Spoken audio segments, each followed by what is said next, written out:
We had our first sold-out show 11 months ago, and there was 80 people there, and we couldn't believe it.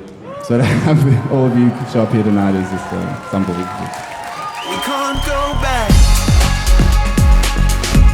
No, we can't go back. We can't go back. No, we can't go back. My old man is a surfer, and he came here surfing, and he just sent me a photo of the stairs floating there.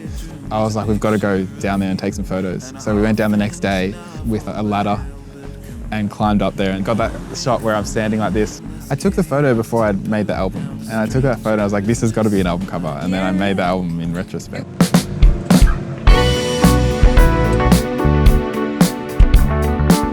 I think that's the only remains. There was just a massive 1 in 100-year storm that washed away the whole staircase, but it left that one set of stairs. Yes, let's all be in the video. Georgia on my mind, for no good reason, kind of terrifying. You know the feeling, Georgia on my mind, and she ain't leaving, there's no way to hide it. I might be dreaming. I must be dreaming. That was great. That was great. That's like at least half a music video. There was just this one time when I'd met someone and they said, oh, I'll come to your next show. They actually came and they brought their sister along, and she said to her sister, oh, he's really shy. You know, I don't know what his show will be like. Yeah. And I got up and I started with Count Me Out. You know, in Count Me Out, I'm just like dancing, going crazy, jumping around. And I jumped off stage and I saw them there. And I was like, oh, that's awesome, they actually came. So I got excited and I started dancing with them. His sister was like, what is going on? This guy's not shy at all. Which that's sort of surprising. I don't think I'm that shy, but... I don't think you're shy at all. Yeah, well, there you go. I think you just pick the right moments to talk, which isn't a bad thing. I'd like to see you try. Go on and count me out. Go on and waste your life. You can waste your life, but count me out. I saw a clip of Brian Eno saying that the best records he worked on always had a tight budget and a sharp deadline. And I was like, oh, let's test that theory out. So I booked in this show as a deadline and obviously didn't have a huge budget for it either, so it was very DIY. And it kind of worked because it just meant decisions had to be made. When I look at an album, I just see like 100,000 decisions, you know, decisions in the mixing, decisions in the order, decisions in what the lyrics are going to be, decisions in the instrumentation. That's how records are such an original thing that can never be made again, because there's just so many decisions. So Ethan was chatting to me about doing a show at the Ballroom, and I was kind of like, oh, it'd be cool, but I'd kind of like to do a weekend. We could probably do an album launch there.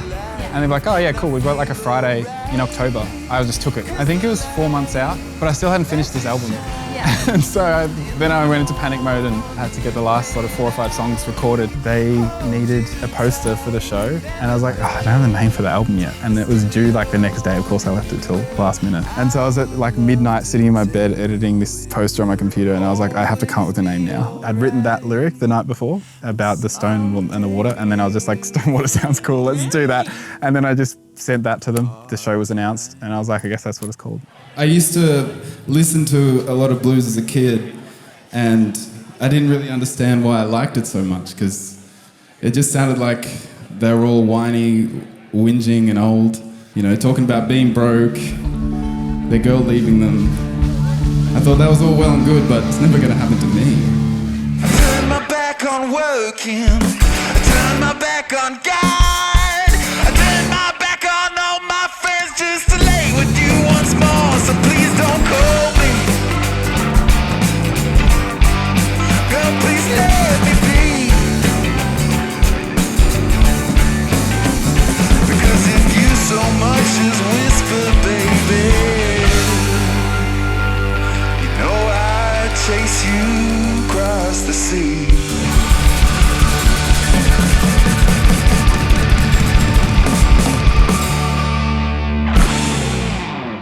We're going to get Georgia back up. It's called Call Me Tonight, if you've heard it. It kind of sounded weird. It was like the second verse was a contradiction to the first verse, because the song's about going and seeing an ex, being in that vulnerable state where you're missing them. I was just singing all the vocals on it, and then I realised that it would make way more sense if someone else sung the second verse, because it's a different perspective and you're both talking about this thing. So call me tonight, turn on your light. I won't put up a fight.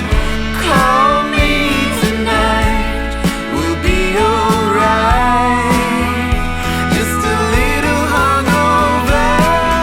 We were meant to just make a little promotional clip for this show of us singing the song together. I just had that sheet set up and a bunch of props, and we're just going to do like a 30-second thing. But she was so good at acting that like we just got this whole music video out of it, and we just got the teddy bears out and the oranges. Yeah, just had a good time. Call me tonight, we'll be alright.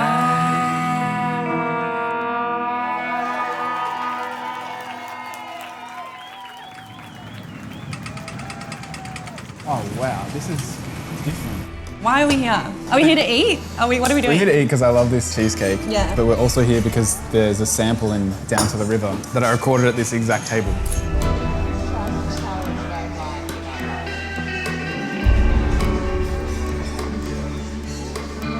This song is about a conversation in a smoker's area, but I wanted to bring more of the atmosphere of people talking and background noise, and I just thought it would be fun to play with and see how it sounds. The Down to the River song is probably from the perspective of watching someone in this situation where it's like you're not being your authentic self, and I can see that.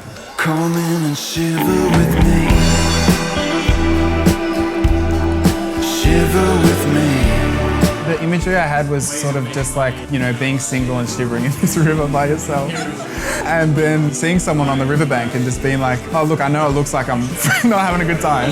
If you just like find this freedom and run into the river and shiver with me, it's like maybe we won't be shivering anymore. Shiver with me. I'll play you the voice memo. It's like 6 minutes long and all the lyrics were in that one voice memo.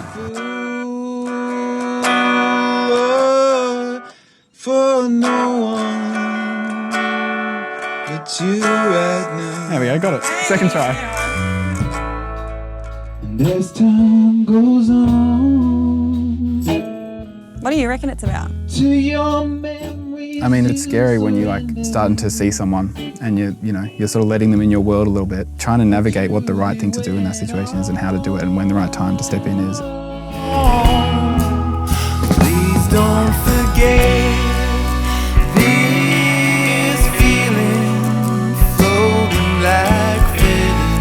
You've got to be so vulnerable, so you've got to accept that it might be all for nothing and it might go away. It's kind of like the price of entry. Because I don't think it's a sad song. Yeah, it feels, no, you know why I think it's not sad is because it's about accepting I can't control what I'm going to feel like later on, but I'm going to give it my best shot, you know. My intentions are good, so let's give it a crack. That's kind of why I think it feels uplifting. It might be now or never. Our stars are aligned.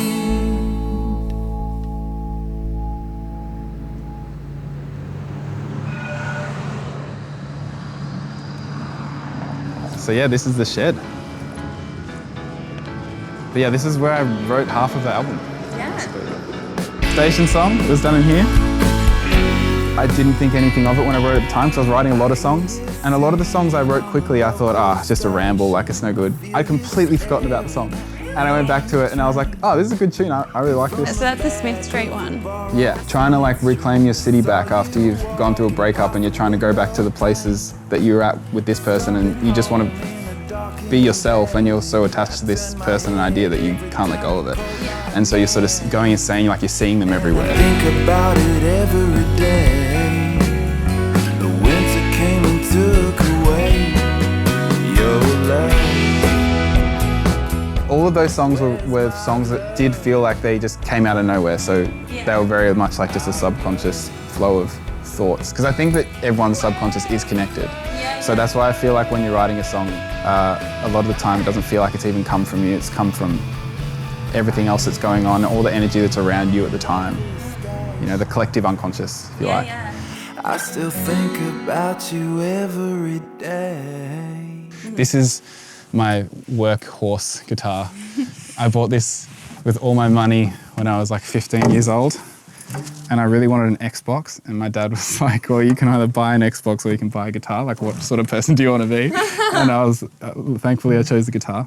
Don't know how my memory makes the past look so damn fine. Sunshine. I usually will start off by just recording a demo, which I'll send to the band. But it's like in this case, I didn't have enough time to record this song with the band, so I just did it solo. I think this might be the only one on the record where I did everything. It's always better with collaboration, I think. It just makes it more interesting. When you recorded the album, how did you set everyone out? So the drums were just here. Ben would be playing bass. Finn would be in that room with his guitars. Christy over here playing keys. And then I was just in the main control room recording everything and playing guitar and scratch vocals and telling people what chords to play. They're all like much better musicians than me, so they can just, most of the time their live takes are just perfect. Well, that's how this whole studio came about. It was just a dingy shed. And then eventually just started putting up some sound padding. It was like Doonas, used my carpentry skills to build. These two big glass panels, I got on Marketplace for $400, and that changed everything. That was really when it felt like, oh, this is a place I can record live. I mean, carpentry is my day job, and I always felt like it was pulling me away from music, and I had a lot of resentment towards it. I realised having something that's so different from music is like actually kind of helpful. Usually got some sunshine, done a bit of exercise, and like done something pretty creative. Like I have a lot of songs come to me when I'm at work.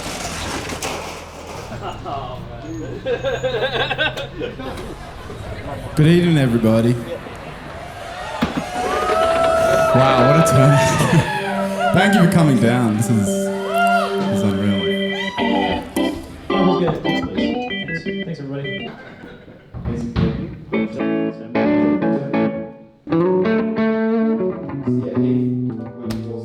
1, 2, 3, 4.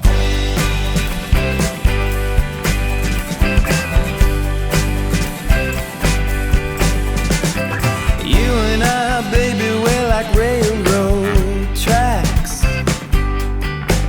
I lay beside you forever, but there was always a gap. But in my head I'm singing so long, Marianne. Wait until my heart can find the will to love again. Damn.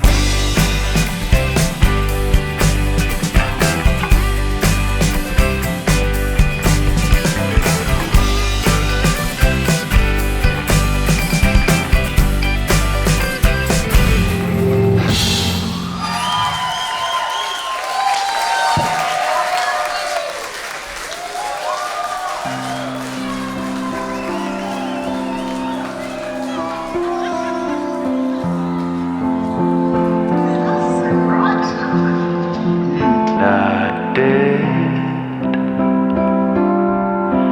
just kind of living low. See the bird's nest up here?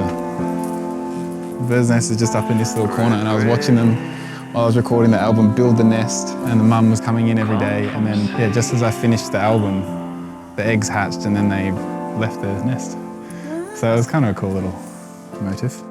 And the truth is just like water to a stone. I hope you take me home.